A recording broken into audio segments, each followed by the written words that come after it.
টি-20 বিশ্বকাপের মহাযজ্ঞ শুরু হয়ে গেলেও এখনও মাঠে নামা হয়নি বাংলাদেশ দলের। নিয়মিত অনুশীলনে শ্রীলঙ্কা ম্যাচের জন্য তৈরি হচ্ছে টাইগাররা। শরীফুলের ইনজুরিতে প্রথম ম্যাচে পেস অ্যাটাকে গুরুত্বপূর্ণ ভূমিকা রাখতে হবে মুস্তাফিজকে। বিশ্বকাপ অভিযানে নেমে পড়ার আগে সুখবর পেলেন কাটার মাস্টার। লঙ্কান প্রিমিয়ার লিগে নতুন মালিকানায় খেলবে তার দল ডাম্বুলা থান্ডার্স। ফ্র্যাঞ্চাইজিটির নতুন নাম হয়েছে ডাম্বুলা সিক্সার্স। এর আগে বেশ ঢাকঢোল পিটিয়েই এলপিএল এ নাম লিখিয়েছিল ডাম্বুলা। দলের বিদেশি আইকন করা হয়েছিল মোস্তাফিজুর রহমানকে।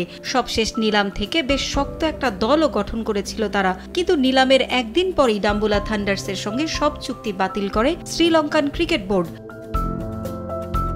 ডাম্বুলা থান্ডার্সের মালিকানায় ছিলেন ব্রিটিশ বংশোদ্ভূত বাংলাদেশি নাগরিক তামিম রহমান।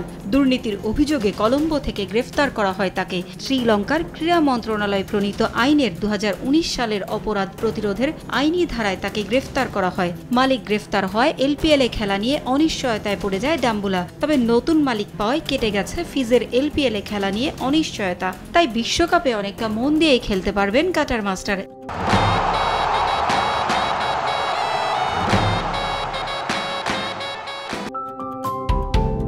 একই স্কোয়াড নিয়ে টুর্নামেন্টে অংশ নেবে ডাম্বুলা সিক্সার্স।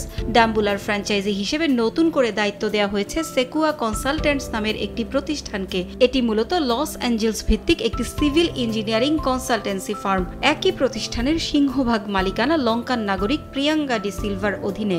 একই সঙ্গে তিনি প্রতিষ্ঠানটির সিইও। লঙ্কানদের হয়ে প্রথম শ্রেণীর ক্রিকেট খেলার অভিজ্ঞতাও আছে ডি সিলভার। পারভিন আক্তার, সময় সংবাদ।